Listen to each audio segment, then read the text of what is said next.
Welcome to the Inspire to Invest podcast, where we're sharing stories from real estate investors and how investing has changed their lives. This episode of the Inspire to Invest podcast has been brought to you by Francis 5 Properties and Maynada Media. Welcome to Inspire to Invest. Today, we have an amazing guest with us. We've got Austin James Neill joining us from beautiful BC. And for anyone who is not familiar with him, he is driven with a passion for impact investing and real estate development. He's deeply curious about the world, and he has a desire to actually make a really big difference. With his expertise and experience, he tries to create projects that not only generate profit, but also have a meaningful impact on society and on the environment. So without any further delays, Austin, welcome to the show. Thank you, Serena. Thank you so much for having me. It's great to be on here. Pleasure to have you. Now, you haven't obviously been in real estate for that long. What were you doing before you became a real estate investor? Yeah, so prior to real estate investing, I was, or still am, an aircraft engineer working on helicopters in British Columbia and the Yukon. Wow. So that just involved traveling around fixing helicopters. And I also ran a small plant business selling plants out of my house and Wow. shipping them across Canada. Wow, I Yeah, didn't actually know that. yeah, Cool. yeah. That was fun. It was on Etsy, and it didn't make a ton of money. Sometimes I lost money, but I just like selling plants, and I like growing plants, so Okay. it was a lot of fun. Very interesting. So then how did real estate come into your life in this capacity? Well, growing up, we actually before I was 14, we moved in over 10 houses, and I was always really curious. I read a lot of books. I was really into personal finance. I'd read over 10 books before getting into the stock market, and then COVID hit, stock market crashed.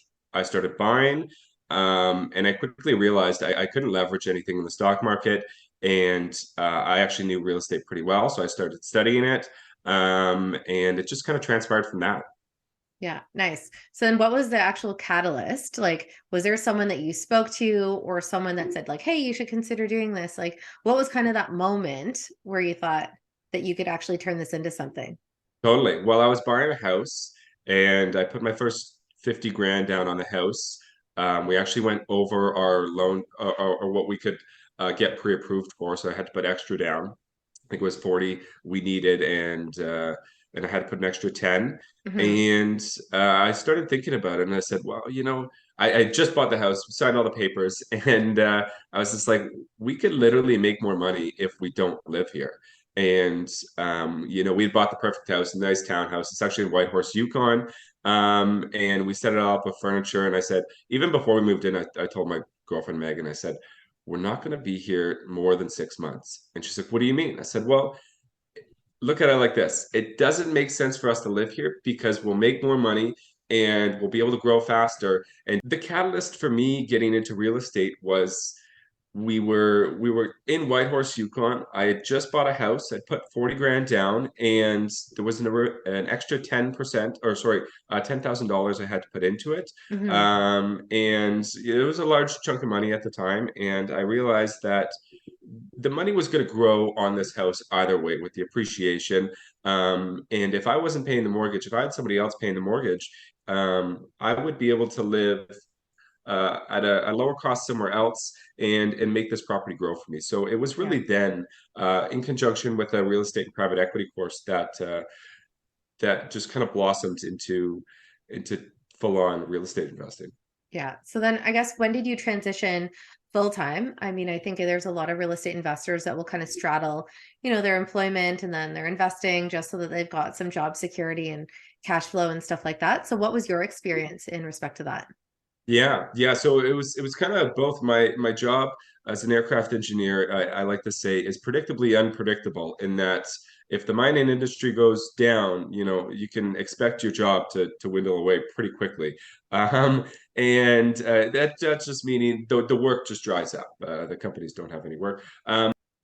The the real estate was going good, and we were buying more properties, and we had bigger projects coming down the pipe. So we have a senior center we're working on, and that required a lot of work. And I was also doing renovations Hmm. on a property. So it made sense to work on the renovations to build my own wealth rather than build somebody else's wealth. And in doing so and building my own wealth, I was able to make an impact in my communities serving organizations that needed housing. So it was, Yeah. for me, it was a very simple transition. You know, we had a bankroll, we had private funds, and we set ourselves up for a timeline. And then we were able to hit that timeline, and from there we were able to take off. Great. Yeah. So based on your experience, obviously you've got a lot of different things that you've done. What would you define as your biggest success, and why was that specifically so important to you? Yes, great question, Serena. Thank you so much. Biggest success for me personally would be getting a government organization on board and signing them as a client for my business, specifically medical professionals working at hospitals, and that's the biggest success for me because it really goes back to my roots of working in a medical background, going way back, and serving. These government organizations and hospitals specifically are having a really tough time.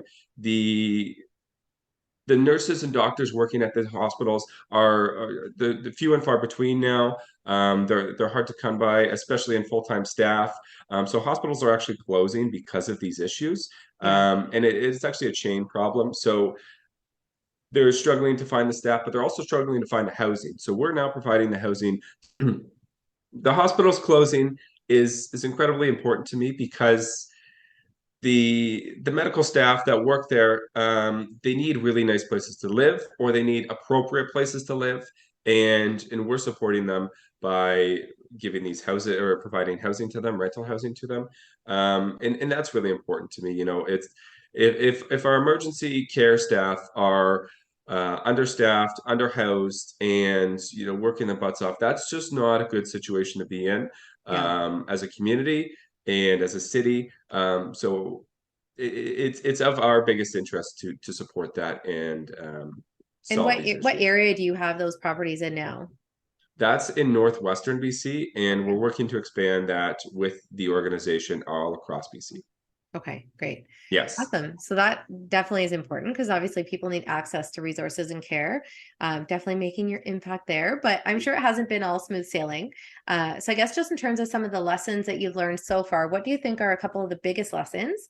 And knowing what you know now, what would you go back and do differently if you had that opportunity? For sure, for sure. Yeah, biggest lessons. Oh God, I mean, there's so many, and I take them all as blessings, really, and as great opportunities. But we were trying to close on one of the properties, and it I didn't have the money lined up at the same time. You know, people always ask the chicken or the egg, and it's really both. You've got to be working both pipelines. You've got to have some capital available. You've got to be working that. You've got to have like a model of say like, hey, we're gonna, to your investors, we're providing this type of investment. Here's Yeah. what we're looking at for returns, and you're also looking for properties, building those relationships with agents, brokers, getting everything sorted at the same time. Yeah. Because when it came to close, we we had the offer accepted, everything was going good, but the funds weren't in my account. Things were being delayed, so that was really stressful, I would say. And that was a really good lesson to just have the money either beforehand if you can, or be running the pipelines at the same time, and Yeah. really have strong relationships there. Yeah. And I think what's hard about that is it's something that's kind of, maybe out of your control to some respect. So I think as much as you can pre-plan will obviously lessen the blow. But with that being said, Yeah. just take a really quick break just to hear a word from our sponsors. Introducing Francis 5 Properties. Hello, everyone. I hope everyone's doing great. My name is Leo Francis, and this is Jacqueline Francis. Together, we are called LJ Francis from Francis 5 Properties. We are real estate investors, business owners, and entrepreneurs. Some of the real estate investing strategies that we're involved in are multifamily value add. We're involved with vacation rentals, and now we're also doing a small development. So if you'd like to learn more or get involved with any of our projects, please reach out to us. We would love to share what's going on. Our socials are Facebook at LJ Francis, Instagram at Francis5 Properties, LinkedIn at Francis5 Properties, or you can email us at francis5properties@gmail.com. We look forward to hearing from you and helping you scale your business. Take care for now. Bye. Bye. Thanks again for following along with this episode of Inspired to Invest. In addition to real estate, investing, and running my own brand experience agency for 18 years, I also published a book called The Accidental Entrepreneur in October of 2021. This is my story, and it chronicles how I turned tragedy into triumph to embrace my destiny in entrepreneurship. If you're interested in picking up a copy, you can find the link at serenahomesrealtor.com, and you can also find my link tree with all of the retailers in the details below. Thanks again for your support. Hi, I'm Alexandra Sidoro. As a social media strategist, brand builder, and business consultant, I help real estate investors grow their reach and build their brand. In today's digital age, having an online presence is critical for the success in the real estate industry. If you're looking to grow and elevate your brand, visit www.mainatamedia.com to book your free discovery call. Let's work together and take your brand to new heights. And welcome back to the Inspired to Invest podcast. We have Austin James Neill here, and he's talking about how he's using real estate investing to have a positive impact on his community and hopefully the world. So now we talked a little bit about your successes and your lessons. Now, when it comes to obstacles, what do you think is really the biggest obstacle that you've faced so far? And what did you do to kind of push through that? Yeah. One was finding really good business partners, and something I've now found is it is incredibly hard to find really good business partners that suit you and that have the opposite skills that you need to compensate for. So it was a lot of studying on what really a good business partner looks like. Looking at good dynamics, following other people. Going to talk with them, getting each side. We don't want to leave ourselves astray or run ourselves down the wrong course by not doing the research, not planning, and not really figuring that out. So that was one of the biggest obstacles I faced so far. Now I have a really good business partner who runs his own construction business, and again, I'm in real estate and private equity and development. He's a builder, so he knows all of that stuff. So again, it's really complementary to what we're doing. But it's huge, not having a business partner and not having somebody like that on your team. You're taking on more risk and a ton of other things. So I would just say, doing the research, putting in the effort to make that happen. Yeah. And I think it's important to note that when you go into a partnership with someone, I think you need to expect that there's always a chance that may not last forever. So it's always good to kind of talk about what the ending could look like and what those expectations are at the outset. And that was a learning that I had with my business that, I was issued shares in the company, but we never even had a partnership agreement. So when my partner decided to exit 4 years in, we were on good terms, but she had some personal things that happened in her life and she wanted to exit the business. And then we had to go through that process of valuing it, coming in the middle with her expectations and what I could pay for and things like that. So I think that it's always wise to try to, set the tone for what that could look like, just so it makes for an easier transition if something unforeseen happens. And 100%. Hopefully you'll be on good terms, but it doesn't necessarily always mean that you will be. So I think it's really important to make sure you've got, that stuff laid out from the very beginning. Yeah. And having those hard conversations and continuing to have them, okay, this isn't working, we gotta change something before it happens or, before it gets worse. And also knowing, it could not work out, right? Going into it, hoping for the best and planning everything, but it's still not a guarantee. Yeah, no, absolutely. And I guess when it comes to advice, I know that you're big on educating yourself in this space the way that I am. What do you think is the best advice that you've been given, and how have you kind of put that into practice? Yeah, so some of the best advice I've been given or I've come across is I see a lot of people doing business to client or business to small business. And for me, what's really propelled me forward is going is changing the model a bit and going business to business. So selling to businesses, corporations, governments, Yeah. and it's given me it's a different clientele and it's a different model, and Yeah. it's not always for everybody. If you're really big on clients and serving the public, this Mhm. might not be the model for you. But something I found is it's a huge market, and I found the ceiling on it is very large. Working for government organizations and large corporations, it can be really rewarding. Yeah. In that you get to, maybe your serving isn't on directly on the client you're working with, but it's on a broader kind of spectrum. So Yeah. you don't necessarily get to see everybody you help, but you're able to have a much bigger impact through Yeah. that. And that was one of the lessons I learned was, yeah, just switch that model, switch the thinking. Who is the end user that's going to use this product? And you can go from one person to an organization, to a government, to a country. Yeah. And those are just some ideas that you can play with and think about and find a problem and solve it. Yeah. Yeah. No, that's really smart. Now, I guess what would you say is next for you with your plans? And there was a question that came up recently with a meeting I was part of, where the question also came up, what is your freedom number? So if you were to define, your pinnacle, whether that's a certain number of doors or a certain number in terms of revenue, what would that look like for you? Yeah. So first question, what's next for me? Well, right now we're working on large commercial developments where it's public, private, and government. So we're building a 250 unit senior center, and it's roughly a $350 million development. Yeah. We're actually building a city park for the city, which we're going to donate back to them, and a conference center. So that's really exciting, and we've got more of those planned, along with master plan communities and other Yeah. things.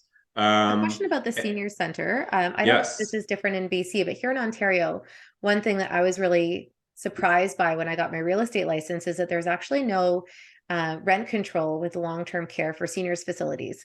And you would think, of all the people in the population, the seniors are vulnerable in the sense that they probably are on fixed incomes. Clearly, they're not working anymore. So I was very Mhm. surprised to see that didn't apply to them.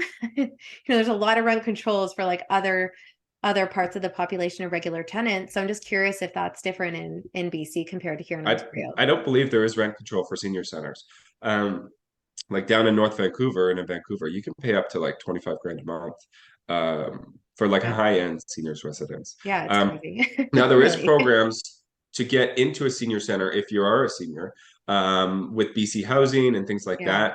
that. So if you're, below a certain income, you can apply for this and still get into our senior centers because it is a Mhm. private senior center. Yeah. But yeah, so that's a really big one for us. My partners in Vancouver, they've done 16 of these in the last 5 years. So I'm now on board with them, planning and doing the development side. Yeah. So that's really really exciting. Again, serving a ton of people in this huge market, is something I wake up in early for and go to bed late for all the time, just because I'm so excited about it. Yeah. And then your second question Was your freedom number. is my freedom number. Yes, Yeah. that is such a great question. And to all those to you guys out there, I define it early. Commit yourself to doing the work to getting that freedom number. Yeah. And I'm sure you've explained it before what the freedom number is, but I'll just run through it quickly. Is that number that you can have everything you want, you can have the life you want. It's also, I've heard it called Lifestyle Freedom Day, which is another great one where Yeah. you're free, you're financially set up. Yeah. And that number for me right now is 25,000 a month, net income to myself. Mhm. Now I do split my profits in my business with my business partner, so that's 50,000 net to the business. Yeah. And that has me outside a lot, having fun and going to events. And I honestly think, working more isn't making more. I think we Yeah. need to work less and make more, because we're able to meet more people, we're able to go out more. Yeah. So that's really my freedom number, and that actually happens December 17th, 2025. Nice. That's I when like that that's set you're to like take literally you place. pinpointed it. That's my 30th birthday, Nice. and it's not a day past. Yeah, that's awesome. Yeah, I found for me, real estate investing wasn't completely on my radar, but when I was trying to buy my first house, the way that I kind of looked at it was like freedom 35. So you always Yeah, see the commercials like freedom 55. I'm like, well, that's yeah, still like a good stretch away. It doesn't mean you can't enjoy your life then, obviously, but like I don't want to be working that hard up until 55. So yeah. for me, I define that as I wanted to be mortgage free by the time I was 35. And I pretty much missed it by like 4 months. Just That's great. I actually had the money, but I was Yeah. waiting. It was in US dollars. And I had sold my first rental property in the States. And when we sold it, the dollar was, let's say, like $1.37 to one. And 2 weeks later, when we closed, it dropped to like $1.24. And I was like, Oh well, no. I'm going to lose like $25,000 if I exchange this now. So I just kept it in the bank account for like 9 months or something like that, waiting for it to swing the other way. So I think we exchanged around $1.31 or 32. And then I pretty much paid off my mortgage at the beginning of 2018, January 2018. So it's just That's amazing. technically, I guess I could say, but like when it was done. And then it was kind of like once you're there, it's like, okay, well, what next? Like you still need money to live Yeah. and everything, right? But Yeah. that was really like that was my big freedom number. That's amazing. I love it. Yeah. I love it. And yeah, I think people get mixed up in thinking that's all working. A lot of setting that is thinking. So you're not just thinking about it once. You're thinking about it constantly, day Yeah, after day. You're building it. It's a balloon that continues to grow. of course. And not so much in the essence of a balloon, because people think balloons are fragile and they can pop. But Yeah, and yeah, obviously what it's that looks like at one point in time is one thing, and now it's more like, I have enough money to live off of, but how can I start creating that generational wealth to take care of my daughter down the road and maybe the children that she may have down the road? And obviously it's going to evolve throughout your journey, but I think that's the beauty of investing, that you can think forward. It's not just like you get that paycheck every 2 weeks and it could always be gone in a moment's notice. So I think that's the most important thing to consider when you start investing in yourself and you start investing in your future. 100%, 100%. Yeah. The best investment I've made is always in myself. And whether I put that money on a credit card and bought a course, or went to a seminar or did whatever, but Yeah. it's always paid tremendous returns. Yeah, no, agreed. Now, if you could go back to the beginning when you first started investing, is there anything that you would tell your former self based on the things that you know now?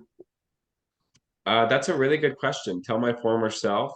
I would say have more fun. There was a lot of I battle with this all the time, and it's like, well, should I just be working, all day and not being have any fun, like the hustle mentality Yeah. and everything. And I'm on board with that to the most extent. But I mean, you get two lives, and the first one is when you realize you only have one life, and then you get to live that one life.